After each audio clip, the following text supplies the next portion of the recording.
நல்லா கவனிங்க. நான் தோற்று போனவன், ஆனால் என்னை நான் ஆராதிக்கிறவர் தோற்று போனவர் அல்ல. ஆமே. இயேசுவில் ஏற்பட்ட ஒவ்வொரு ஜெயமும் எனக்காக. நான் ஒரு பகுதியை பிரசங்கிப்பது உண்டு. பேதுருவை பார்த்து இயேசு சொல்லுகிறார், என்னிடத்தில் உனக்கு பங்கு இல்லை அப்படிம்பார். உடனே பேதுரு இணங்கி விடுவார். பேதுருவுக்கு இயேசுவால் கிடைத்த பங்கு என்ன அப்படின்னு நம்ம படிக்கும்போது பிரதானமான பங்கு என்ன தெரியுமா? அவருடைய ஜெயத்தில் எனக்கும் பங்கு இருக்கு. அல்லேலூயா. எனக்கும் பங்கு இருக்கு. அப்ப இந்த இடத்துல நாம் வேதத்தை கவனிக்கும் பொழுது பைபிள் அழகாய் சொல்லுகிறது, அவர் மரணத்தை ஜெயமாய் விழுங்குவார். அப்ப இயேசு கிறிஸ்துவின் ஜெயத்தை எங்க நம்ம பார்க்கிறோம்? அவருடைய மரணத்தில் பார்க்கிறோம். நம்ம வேதாகமத்தில் படிக்கும் பொழுது பரிகரிக்கப்படுகிற கடைசி சத்துரு மரணம். நாம் சந்திக்கிற கடைசி சத்துரு யார்? மரணம். அதுக்கு பிறகு நமக்கு ஒரு சத்துருவே கிடையாது, இல்லையா? அதுக்கு பிறகு கரண்ட் பணம் கட்டண்டா, பைப்புக்கு இந்த வாட்டர் பில்லு கட்ட வேண்டாம், அப்புறம் வீட்டு வாடகை கொடுக்கண்டா, லோனு கட்டண்டா, இல்லையா சகோதரி?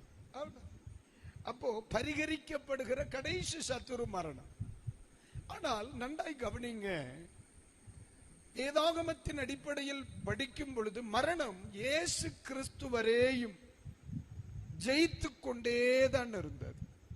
இயேசு கிறிஸ்து வரை ஆதாமை மரணம் ஜெயிச்சிச்சு, அபிரகாமை மரணம் ஜெயிச்சிச்சு, யாக்கோபை மரணம் ஜெயிச்சிச்சு, ஈசாக்கை மரணம் ஜெயிச்சிச்சு, எல்லாருமே ஜெயிச்சு. அப்போ மரணத்துக்கு தன்னாலேயே ஒரு பெருமை.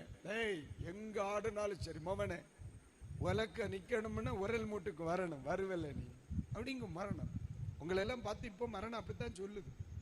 அம்மையை தோத்துற, என்ன வேகமா போற, வருவே நீ என்ன மரணம். நான் இல்லை, நம்மளையும் பார்த்து அதான சொல்லுது, வருவ நீ என்கிட்ட பார்த்துக்க.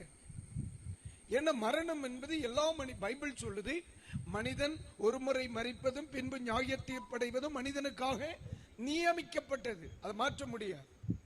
அப்ப மரணம் என்ன சொல்லுகிறது?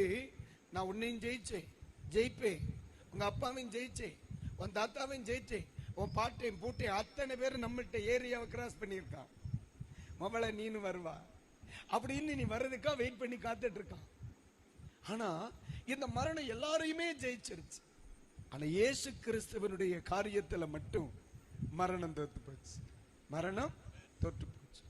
மரணத்துக்கே உரிய ஒரு பெருமை இருந்துச்சு. என்னை யாராலும் என்ன செய்ய முடியாது, ஜெயிக்க முடியாது.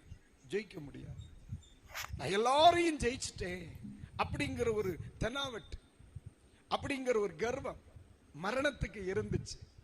ஏன்னா உலகத்தில் பிறக்கிற எல்லாருமே எப்படி பிறக்கிறாங்க? தாவீது சொல்லுவார்கள், என் தாய் என்னை பாவத்தில் கர்ப்பம் தரித்தாள், நான் துர்க்குணத்தில் உருவானேன். அப்ப பாவத்தின் சம்பளம் அவ்வளவுதான். தொடக்கம் பாவத்தில், ஆனால் முடிவு எதுல தான் இருக்கும்? மரணத்தில் தான்.